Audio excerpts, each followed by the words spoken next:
Warning, this content may be disturbing to some audiences. Subscribe. If you dare. Mom showed up, grabbed me by the ear and dragged me out to her car. Hey everybody, welcome to ANECDOSED. People ask Reddit. Children of helicopter parents. What was the worst or most embarrassing thing they put you through? Number 1. My dad followed me into jury duty when I was 21 because he didn't believe I could do it myself. I insisted that he didn't come, but he did anyway. He was stopped by security guards outside the area and he threw a huge fuss about not being able to accompany me. Most of the courtroom was confused and weirded out. Luckily, they didn't need me throughout the trial, so I was dismissed. Number 2. I didn't go to any school dance or sports events. So yeah, no prom, nothing. I was not allowed to go to the mall by myself when I was 19 years old. My dad would follow me around. Like he'd walk about 5 feet behind me. When I was 20, I said I was going to get a cell phone and got into a big fight with my parents because they didn't want me to have one. I had been working since 15 and was going to pay for it myself, etc. Couldn't lock the door to my bedroom, or the bathroom, even in my early 20s. Moving out was the best thing ever. I remember when I was 12 or so, my mom, little sister 7 at the time, and I went to Costco to do some shopping. My dad showed up dressed as a clown. He used to dress up for birthday parties, followed me and my little sister around honking his clown horn in our ears, yelling to all the guys that he was our dad. He still shows up at my work and tells my coworker to tell me that my daddy is here to see me. I'm 31. I think the last time I called him daddy was when I was 7. 8. Nobody calls him daddy. Number 3. Despite the fact that I've been living on my own, paying all of my bills, and handling my business for about 10 years now, my parents treated me like I was a kid, until I had my own son this August. It got really weird this year while pregnant because they started calling me their baby, and suddenly forgot that I was their oldest. My mom would tell me about my birth, but it was really my sister's birth, etc. My sister moved to another state years ago to get away from them. Now I see why, and it was just weird, like she didn't exist anymore and I was their only child. My parents decided that they were going to have custody of my son once he was born, which is totally delusional. My mother is 90% disabled and can't even sit up by herself, and my dad thinks it's okay to have barbecue fires inside the garage and smoke weed while he drives. I had to change my locks because my dad would show up randomly and follow me around my house yelling all sorts of weird shit while I had company over. Right before my son was born, I told them that once the baby got here, we are not having any unscheduled visitors. No, we just happen to be in the neighborhood BS. I said I don't care if Jesus Christ himself is at the front door, he wouldn't be coming in. Now that my son is here, we go to my parents' house every week or so. My mom will hold him and tell my dad to hold him, and my dad will say, "Oh, I will later," and wander off to watch TV. If he doesn't get to hold the baby before we leave, he gets mad, even if we try to get him to do it the entire time we are there. We will see how things go once my son gets older. They will probably try to indoctrinate him with their crazy religious beliefs and conspiracy theories. Other than the weekly visits, I try to limit my interaction with them. They stress me out big time. Number 4. I wasn't allowed to hang out with girls when I was younger, and one day I was at the school park with some of my friends and there were a couple girls there too. My mom called me on the phone to ask who I was hanging out with. I only mentioned my guy friends. Well, apparently my mom was spying on me with binoculars. The park was just a few blocks from my house. As soon as she saw the girls, she drove to the park, got out and made a big scene about it in front of everyone, and made me go home. That probably wasn't even the most embarrassing thing she's put me through. There's been countless other situations. Number 5. I dated a guy in college who had the craziest helicopter parents. As a 20-year-old dude, he was not allowed to leave his condo, that they owned. They lived about 30 minutes away and constantly called to make sure he was there. He was literally expected to go directly from class to home every single day. When we went out for dinner, to the movies, etc., he had to use cash because his parents checked every single purchase on his bank statement and would question him about them. He wasn't allowed to drive, so he had to commute by bus to school every single day, about 45 minutes. One time we went to a summer concert downtown and his mom called him. He ran out of the concert so he could find a quiet spot to talk to her, and then was so scared he made us leave the concert. The reason he put up with all this was because his parents were paying for everything: the nice condo he lived in, his tuition, etc. He had never worked a day in his life. Not sure what he's doing now, but I'm pretty sure they still have that hold on him. Number 6. One time I went to the mall with my friends, which was very rare because I didn't often get to have friends. Obviously, to get there my parents had to drop me off, so they drove away, but then an hour into our hangout session, which consisted of walking around the mall and me telling her jokes, it was fun, my mom texts me and asks where I am. I text her back and tell her I'm at the mall, where she dropped me off. She accused me of leaving and demanded I take a picture of where I am to prove I'm still there. Reluctantly I did, confiding in my date about my narcissistic mother for the first time to anyone. Telling someone about it felt good.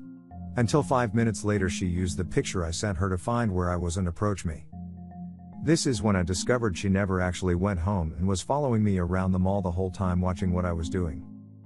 She told me wrong and had to leave right now because she was worried I'd run away, and grabbed me by my arm to take me away, leaving my date there. This isn't the only time she embarrassed me. Among others, she called a good friend of mine's parents to tell them he was doing drugs. He wasn't, so I wouldn't ask to go over to see him. Number 7. When I was a freshman, my cousin was a senior, and through him, I made a lot of friends that were upperclassmen. So at the end of the year, I got invited to go to prom.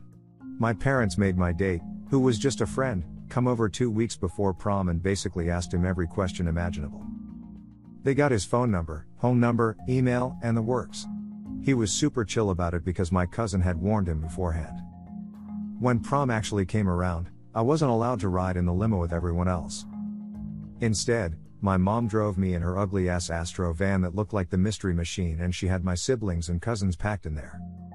When we got to the venue, she got off with me and asked an administrator if she could stay. Thank God he said no. Oh, and I had a curfew. 8:30 p.m. It was 7 when I got there. Number 8. I work in an ER and I get sick and tired of helicopter parents bringing their offspring in for ridiculous reasons. He got a nosebleed a week ago, and again today. She's been having foot pain after pee, etc. The worst are the parents that bring their over 18-year/old kids into the ER because they want them drug tested. I love turning to the legal adult and asking, do you consent to this? The parent normally turns beet red and starts yelling at me about how they are the parent, and they pay the insurance, yada yada blah blah. At which point I remind them that their precious child is now an adult, and without their child's express consent I cannot perform any tests on them. I've seen more than my fair share of light bulbs go off over the kid's head, and then flat out refuse all lab work. I tell them, alright, you heard him. I can't do anything. This normally ends in a call to the hospital administrator that will then tell them the same thing. I am also not allowed to give out any information over the phone, as I cannot verify you are the legal guardian, nor in the room without express permission. It's fun to watch people's veins throb when they can't get their way.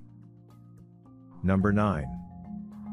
When I was engaged to my now husband, I was given many long lectures by my parents about how I couldn't lean my head on his shoulder or ever be alone with him because it would lead him to have uncontrollable urges, which would then lead him to rape me, and it would be my fault for working him up. These lectures became daily and increased in absurdity. Glad my husband was able to stick it out. Things are much better now that I live with him on the other side of the country. Number 10. My buddy had the worst helicopter mom. We were going to college 3 hours away from his hometown and ended up at a random after-bar party with people we met just that night. His mom showed up, no idea how she found us, walked in and grabbed him by the ear and dragged him out to her car. She then proceeded to drive him back to our hometown. The next day, she made him get a ride back to college with his former high school sweetheart he had recently broken up with. She did all this because mom didn't approve of the breakup. Number 11. When I went away to college, my parents would call me every day. I went away to a fraternity weekend retreat during my freshman year where us pledges weren't supposed to bring our phones. I told my parents that I'm going away for 3 days and not to call me. On the day we were coming back, the guy driving us got a call. He then hands me his phone and tells me to call my parents. It turns out that when my parents couldn't reach me for 3 days, they came to my college, and went around my dorm and half the campus asking everyone if they've seen their lost little boy. I was 18 at the time. On top of that, since I was on their family cell phone plan, they looked up all the numbers I had recently called and texted. They proceeded to call everyone letting them know I'm lost and asking if they knew where I was. This included girls that I had crushes on but barely knew, random classmates, and mild acquaintances. When I got back to my worried parents waiting for me at my dorm, I found my cell phone with a bunch of messages of people asking if I'm okay and letting me know my parents are looking for me. For the next day, every 1 in 5 people I walked past would ask me if I talked to my parents because they were looking for me. Number 12. I had a field trip when I was 10 years old that I was very excited to go to.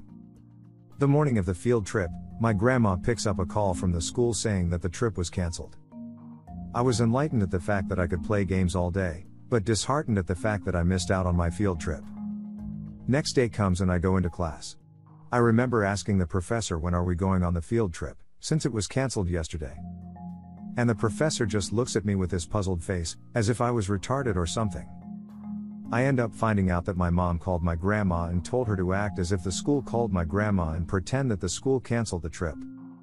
Apparently, my mom was afraid of the school bus flipping over and combusting into flames, while also there being a possibility of me being sexually molested. I had to make an account for this thread. Shout out to Mom for inspiring me to make an account for Reddit after years of lurking. Number 13. I am still a teenager, so I'm still putting up with my parents' helicopter habits. My parents were furious when they found out I had watched the Hunger Games at a friend's house. Same thing happens whenever I watch a movie rated PG or above and they're not there to fast forward through the kissing scenes and mild cursing. They don't allow me to spend money without telling them first. I once bought a pack of gum without telling them. It wasn't pretty. Long story short, I got my phone taken away for a week after being chewed out for a solid hour. My dad has software on my phone that tells him whatever I do on the internet. This includes texting and calling. He'll probably see this, but I don't care. I'd better stop typing now, they might catch me. Make sure to share your personal story in the comments below and have the opportunity to be featured in a future video. Also, if you like these topics, don't forget to like, subscribe, and hit the notification button to continue seeing more content like this every day. See you next time.